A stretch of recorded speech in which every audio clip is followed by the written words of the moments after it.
BFM Business et la Tribune présentent Les Experts. Raphaël Legendre. Bonjour à tous, bienvenue dans Les Experts. Le gouvernement Lecornu 2 a été nommé. Place maintenant au budget. Le texte sera présenté demain en Conseil des ministres. Avant le discours de politique générale du Premier ministre, attendu à 15h, ce sera à l'Assemblée nationale, avec un sujet précis qui va déterminer l'espérance de vie du gouvernement. Ce sujet, c'est les retraites. Tout porte à croire que le gouvernement est prêt à lâcher aux demandes du Parti socialiste, ce qui veut dire que la seule réforme du second quinquennat d'Emmanuel Macron s'apprête à passer par pertes et profits. Mais la France peut-elle se payer le luxe de revenir en arrière sur les retraites ? Peut-elle, à contrario, se payer le prix d'une nouvelle dissolution ?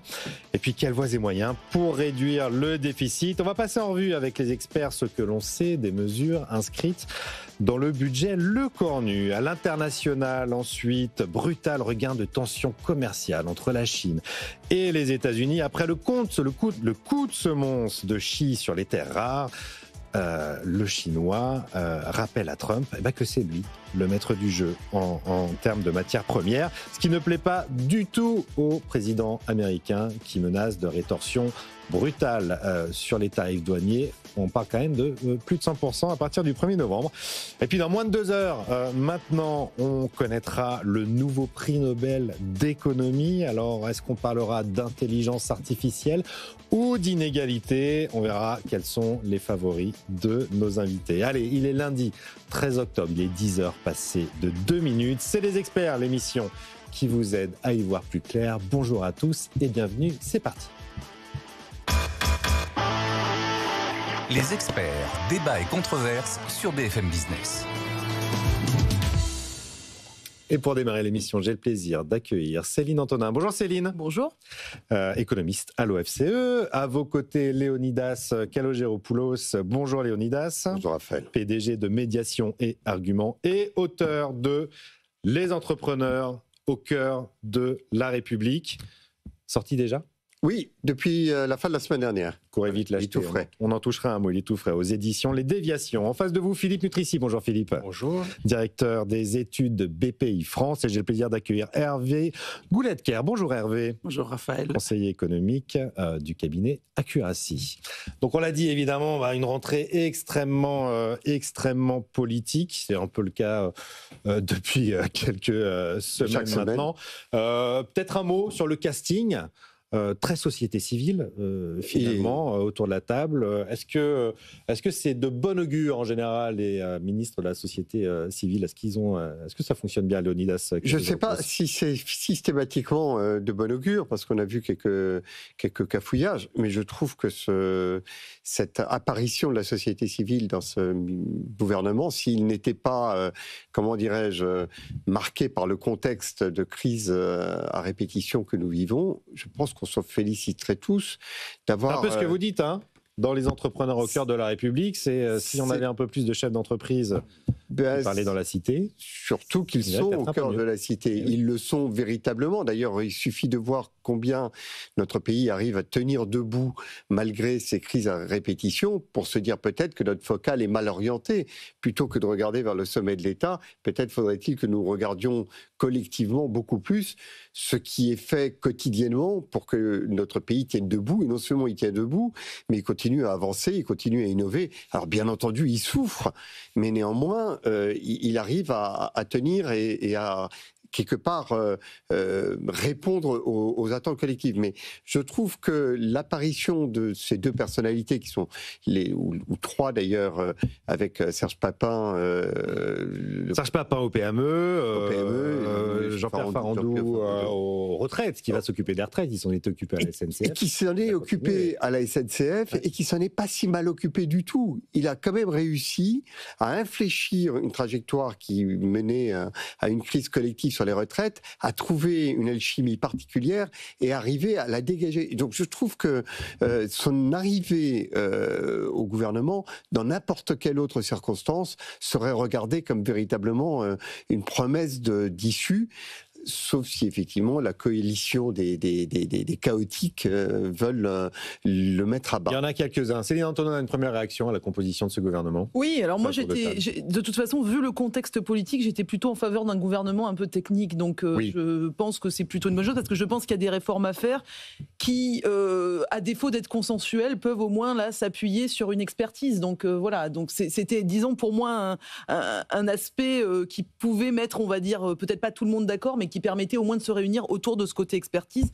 Alors après, à voir ce que ça va donner, parce que oui, mais combien de temps il va durer? Voilà, parce qu'en plus, bon, malgré tout, on sait très bien que, autant ce qui a été, par exemple, moi je me souviens de ce qui s'était passé en Italie, on avait eu à un moment donné avec Mario Monti, effectivement, une forme de gouvernement technique, alors avec des réformes un peu impopulaires, mais qui quand même avaient permis ensuite c'est ça, de produire... l'opinion publique n'avait pas beaucoup apprécié. Mais qui en fait avait produit ensuite des effets assez positifs sur la trajectoire justement de croissance ou de productivité. Donc voilà, donc voyons ce que ça donne. Mais... Hervé Goulet-Thiers, s'il vous plaît, ce gouvernement. Ouais, j'aurais envie de dire que on devrait, dans un cadre démocratique serein, avoir des citoyens qui viennent aux affaires publiques et puis qui, après avoir rempli leur mission, repartent à leurs activités. Mais on voit bien que dans un pays comme le nôtre, avec une tradition de pouvoir politique fort, eh bien, il y a un étouffement de ces citoyens qui viennent aux affaires publiques par les politiciens professionnels.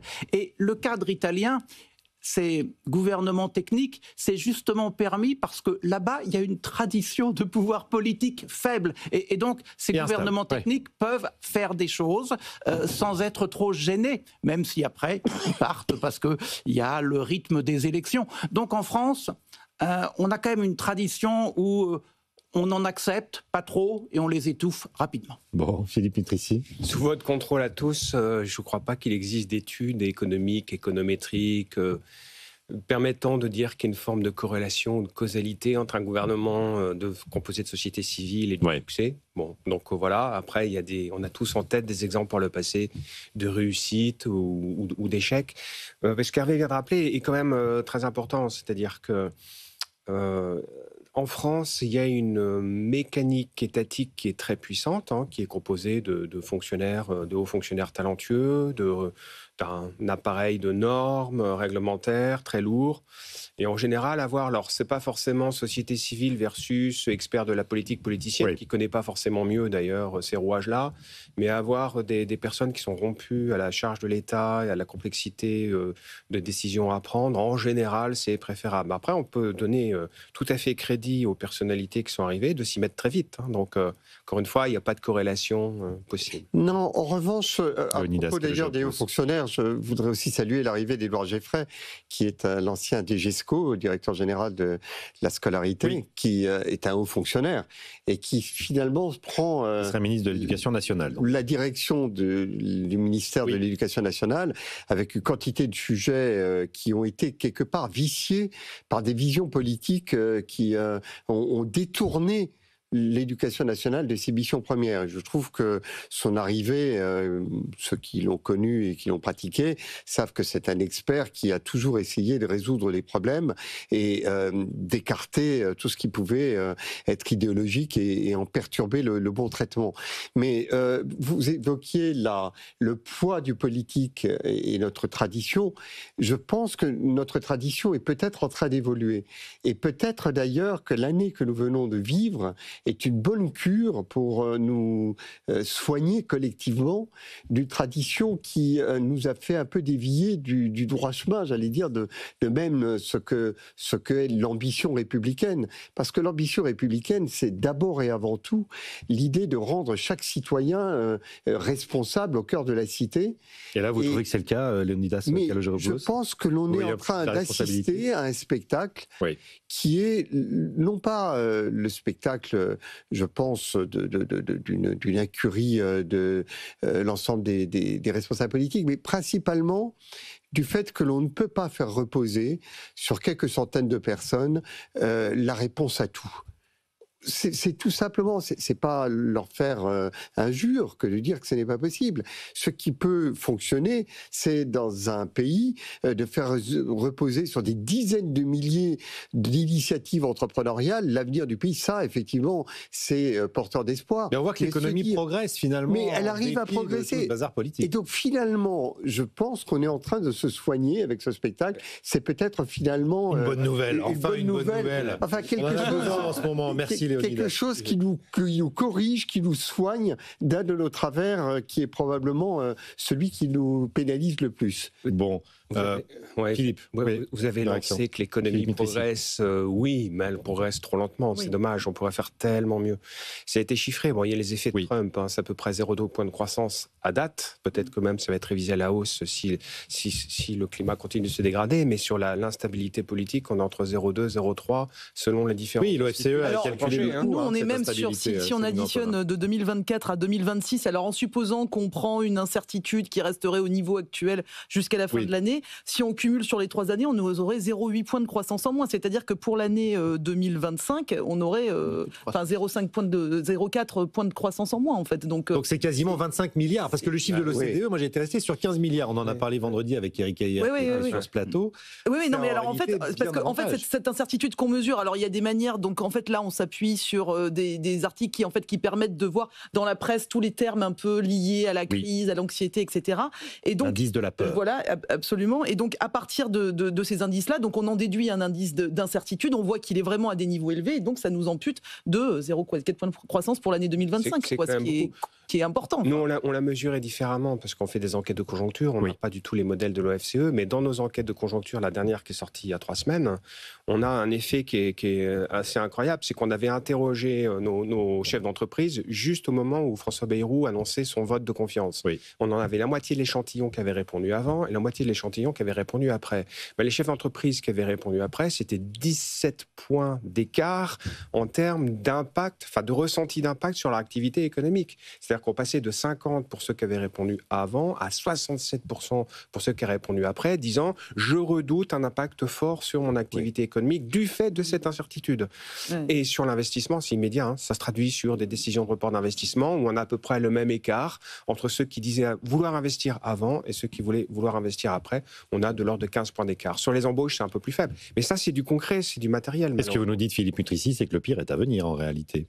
L'investissement, c'est la croissance de 2026 et des années suivantes aussi. Et puis c'est la croissance potentielle. Donc le pire, je ne sais pas, parce que la situation politique peut s'arranger.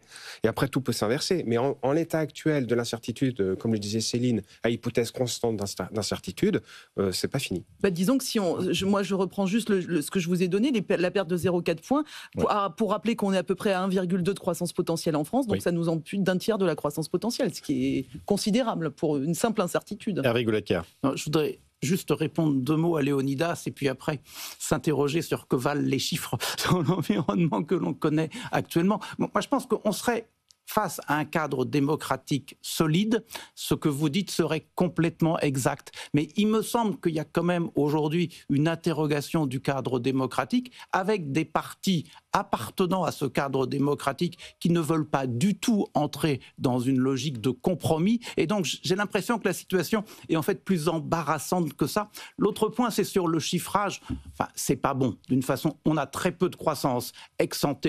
Alors moi, je pensais qu'on finirait l'année à 0,5 sans avoir le brouhaha politique qu'on a aujourd'hui. On prévoit 0,8. Et j'ai vraiment le sentiment qu'on est en train de perdre le peu de croissance que l'on avait. Ça, c'est à peu près sûr. Les chiffrages, il faut en faire parce que ça donne une image, mais je pense que le message important, c'est qu'on est en train de tendre vers une croissance nulle, là où les Allemands sont pas très forts, là où les Anglais ne sont pas très forts. Et en fait, ceux qui ont meilleure allure que nous, les Italiens, dans une certaine mesure, les Espagnols, en fait, ils doivent quand même beaucoup à l'Europe. Et donc, en fait, il y a une situation économique, pas que chez nous, dans l'ensemble de notre continent, qui est vraiment pas bonne du tout. Et donc, ajouter de la crise politique à un terreau économique qui aujourd'hui est très fragile. Un peu partout, c'est quand même un peu particulier. Le mot que vous avez prononcé, c'est celui de compromis. Ça va être la clé de ce budget. Et ce compromis, il se joue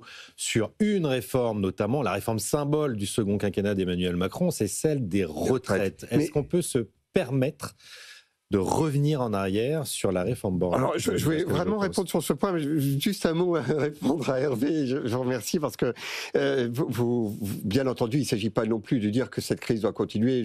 Chacun voit bien les menaces. Juste vous donner un chiffre, parce que c'est la semaine de l'opération J'aime ma boîte et il y a un sondage régulier. On en est à 87%. 87%.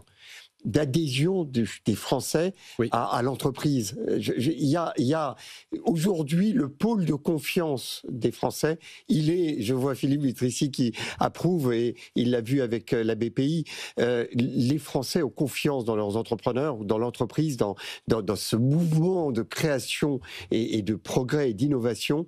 Et c'est ce qui me fait penser que nous avons une petite cure qui doit s'arrêter vite, une instabilité qui remet un peu les pendules à l'heure. La vraie richesse de la nation, elle est dans les entreprises. Le pilotage, il se fait effectivement avec l'État. Et je voudrais juste vous donner cet élément chiffré parce qu'il est vraiment, je trouve, extraordinairement illustratif. Nous étions, d'ailleurs, à BFM Business, y était également la semaine dernière avec un séminaire en Normandie, avec le président de région, d'ailleurs, avec Hervé Morin. Et on essayait de voir quelles sont ces recettes made in Normandie qui font qu'en Normandie, on a 20% d'industrie dans le PIB normand, alors qu'on n'est qu'à 10% dans le reste de la France. Et qu'est-ce qui fait que ça fonctionne? C'est que tout le monde travaille ensemble. Et dans ce compromis, cette confiance, main dans la main, public et privé. Absolument. Les administrations, les entreprises, les filières, tout le monde dialogue tout le temps ensemble. Et main dans la main, on fait avancer notre pays. Et ce qui est spectaculaire dans la manière dont nous assistons à ce chaos depuis un an, c'est qu'il y a encore des forces politiques qui considèrent que l'entreprise, c'est l'ennemi. J'ai même entendu un responsable politique dire il faut que les entrepreneurs souffrent, que les patrons souffrent. C'est quand même invraisemblable que dans notre pays, on soit encore à vouloir entretenir ce clivage entre le sommet de l'État et le reste de la société. Je reviens sur ma question sur les retraites. Parce qu'elle est très importante. Bien entendu, nous voudrions que cette question des retraites soit derrière nous. Nous tous, en tous les cas, on voudrait qu'il y ait de la stabilité et que ce sujet-là soit rangé. D'abord, il ne remplit pas totalement son objectif. Cette réforme n'est pas, d'un point de vue arithmétique, encore performante. Elle conduit, même si elle était parfaitement appliquée, à des déficits qui sont déjà devant nous. Mais en tous les cas, elle crée un chaos, j'allais dire, démocratique, parce que on voit bien que l'on n'a pas réussi à trouver le chemin d'un consensus. Est-ce qu'il vaut mieux travailler davantage sur le nombre de trimestres, davantage sur un âge pivot? On n'est pas allé au bout malgré les mois, les années de discussions qui ont été à l'évidence mal organisées. Ça reste un caillou dans la chaussure collective. Et donc on voit bien qu'il faudra y revenir pour stabiliser ce sujet. On voudrait que ça soit derrière nous, c'est à l'évidence pas le cas. Donc oui, je pense qu'il vaut mieux y revenir un peu pour avoir la stabilité pour les années qui viennent. Même question, Céline Antonin, est-ce qu'on peut se permettre de revenir en arrière sur la réforme Borne? Alors pour moi non, enfin je considère que ça serait assez irresponsable en fait de revenir en arrière, parce que déjà le coût que ça représente pour nos finances publiques, donc on le voit, on a un certain niveau de déficit qu'on a du mal à résorber, donc on est à 5,8, on était à 5,8, puis on essaye péniblement de réduire ce déficit.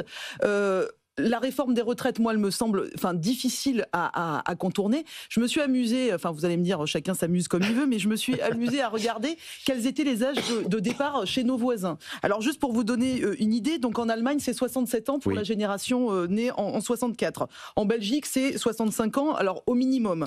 Au Danemark, 67. En Espagne, 65. En Italie, 67.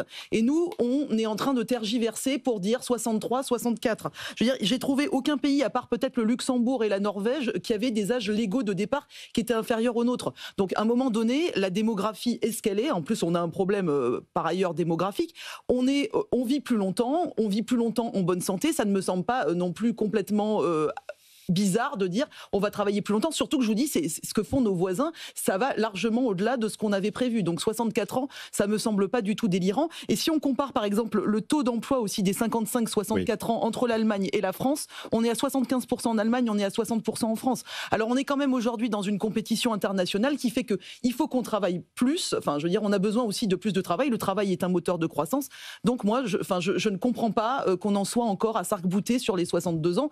Alors après, enfin voilà, je veux dire, ou 63 ans. Enfin, à un moment donné, je crois qu'il faut de toute façon augmenter notre taux d'emploi. Alors bien sûr, on va me dire, il y a des emplois pénibles et autres. Ça n'empêche pas de réfléchir à ces questions de pénibilité, bien évidemment, mais en tout cas, le sens de l'histoire, c'est d'aller vers plus de travail. Je rappelle que 4 Français sur 10 sont épargnés par la réforme Borne, du fait notamment des questions de pénibilité en plus. Je continue mon tour de table. Pour l'instant, j'ai 2 noms. On ne peut pas se payer cette réforme des retraites. Philippe Mutrici. On ne peut pas se payer la suspension. La suspension de la réforme des retraites. Voilà. La suspension, d'ailleurs, sur une année, elle n'est pas si coûteuse, en fait. Hein. On est sur moins d'1 milliard d'euros, oui. c'est ça hein, oui, c'est ça, mais c'est à 2035 que c'est coûteux. Voilà. C'est à 2035 que c'est coûteux. Donc, moi, ce que je trouve assez...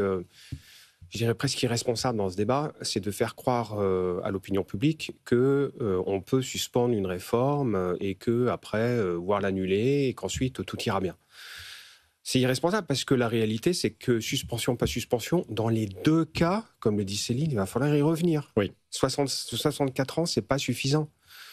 Il faut accepter en France le vieillissement démographique. Et d'ailleurs, sur les hypothèses du corps, sur la natalité, certains commencent à dire qu'elles sont un petit peu optimistes. La natalité, elle n'est plus à 1,8 enfants par femme. Hein. Elle est plutôt se rapproche progressivement de 1,6. Ouais. Comment se dire que dans les 10 prochaines années, finalement, on va monter à 1,8 et à 2 ? Si c'est le cas, très bien. Mais là, les Français doivent faire des choix aussi. Ça, c'est une solution. Faites des bébés pour pouvoir rester plus longtemps à la retraite. C'était le réarmement démographique du président de la République il y a 2 ans. Absolument. Donc ça, on sait que c'est très compliqué. Je trouve que c'est assez responsable de ce point de vue que de faire croire qu'on a le choix de retourner en arrière. Après, je vais peut-être ouvrir une toute petite porte. Oui. Que tactiquement, on se dise, bon, on la suspend 1 an parce que politiquement... En fait, quand on dit politiquement, c'est quoi ? Vous l'avez dit vous-même dans votre introduction. C'est parce que la réforme est attachée au nom du président, malheureusement, que les Français sont contre. C'est comme les Français ne veulent plus du président, tout ce qu'il a fait, grosso modo, il faut le jeter à la poubelle. Mais que tactiquement, on dise que pendant 1 an, ça nous permet d'avoir un budget, ça permet peut-être de réinstaurer un débat où on se dit, elle a été suspendue, mais on la maintient, voire on l'amplifie. Dans ces cas-là, je dis pourquoi. Non, mais c'est la question qui se pose. C'est ce que dit la CFDT, effectivement, Hervé Gouletker, que ça coûte moins cher de suspendre cette réforme que le coût de la crise politique, puisque Maryse Léon met les 3 milliards que ça coûterait en année pleine de coût versus les 15 milliards qu'a coûté l'instabilité. Mais je mets un petit addendum. Ce sont 2 comparaisons d'ailleurs un peu C'est pour la refaire en plus forte. Oui, c'est ça. Oui, Hervé Gouletker. En fait, il faut commencer par se poser la question. La retraite, c'est un problème politique ou économique ? En fait, quelle hiérarchie on voit que c'est les 2. Quelle hiérarchie ? On voit bien qu'aujourd'hui, c'est d'abord un problème politique, puis un problème économique. C'est-à-dire que politiquement, si parmi les 50-55% des partis politiques soutenus par l'opinion qui sont dans un cadre démocratique prêt au compromis, on n'est pas capable de créer le compromis, on va à la dissolution et on va à un moment politique un peu compliqué. C'est l'un des scénarios qui est sur la table. On a l'impression que c'est d'abord un moment politique, c'est-à-dire qu'il faut s'entendre et que le prix pour s'entendre, c'est détricoter en partie, alors on ne sait pas bien ce qu'en partie veut dire, la réforme des retraites. On en est là économiquement. Évidemment, Céline a plus que raison, c'est quelque chose qu'on ne peut pas faire. En fait, la France, si elle veut conserver son modèle social, si elle veut conserver ses services publics, il faut qu'on ait plus de croissance. On a manqué de croissance pendant très longtemps, on a fait du déficit, on a augmenté les prélèvements à pas soif, les déficits, il est difficile d'aller plus loin.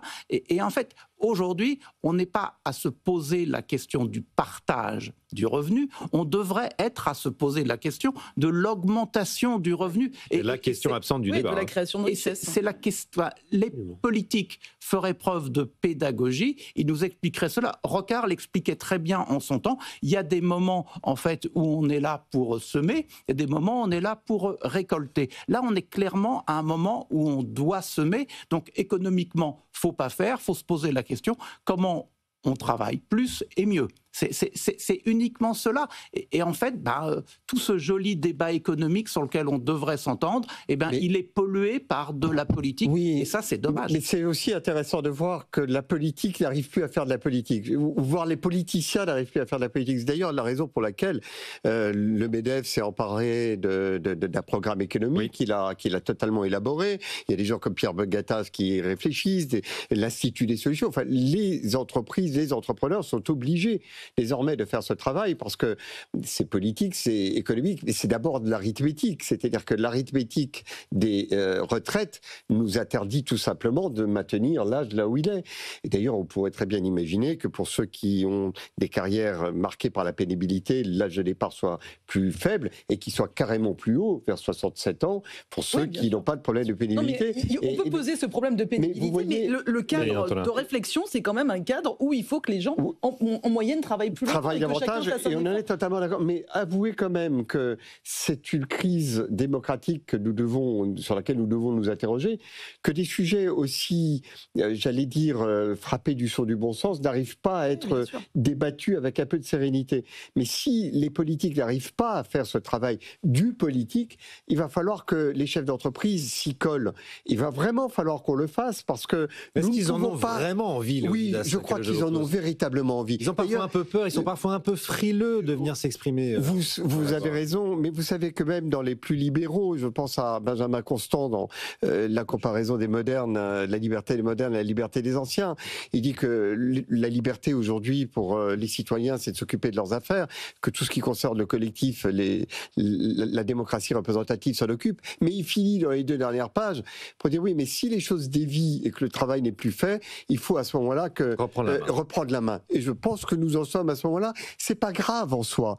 C'est pas très grave. C'est peut-être même presque. Mais c'est presque enthousiasmant. Mais je pense que c'est les chefs d'entreprise enthousiasmant. C'est exactement le cas. Un petit mot, Hervé Goulet-Kerr. Juste un petit mot. Je trouve qu'il y a une contradiction. Léonidas nous envoie les chiffres d'un sondage en nous disant 87% des Français adhèrent à leur entreprise. Mais dans ce cas-là, pourquoi vouloir quitter l'entreprise aussi vite ? Et en fait, ou alors il y a une adaptation à faire sur les dernières années qu'on n'a pas fait, et dans ce cas-là, il faudrait qu'on se dépêche de le faire. Mais moi, j'ai quand même l'impression que par ailleurs, il y a des enquêtes qui nous montrent que le bonheur au travail, c'est quand même c'est vrai. Non, c'est une chose que l'on n'observe pas trop. Je peux vous réconcilier. 30 secondes. Céline Antonin qui voulait juste réagir, ensuite Philippe Mutry. Très rapidement, moi je pense qu'il y a en plus beaucoup de démagogie dans le débat, c'est-à-dire que quand on fait croire aux gens qu'on va pouvoir travailler moins longtemps, en fait, ce qu'on leur dit pas, c'est qu'à ce moment-là, on va appauvrir les retraites. Il y a deux possibilités. Soit on fait peser encore plus de poids sur les prélèvements des actifs, ce qui, à mon avis, on est déjà à des niveaux quand même importants et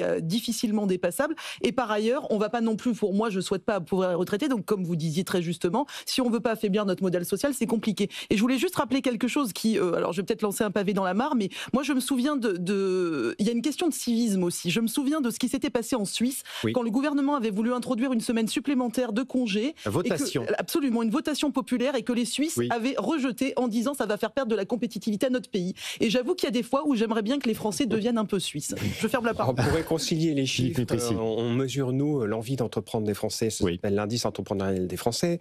Le prochain sortira en décembre. Donc, les chiffres que je peux vous citer datent d'il y a 2 ans. Maintenant, mes économistes m'ont dit que ça bougeait pas tellement.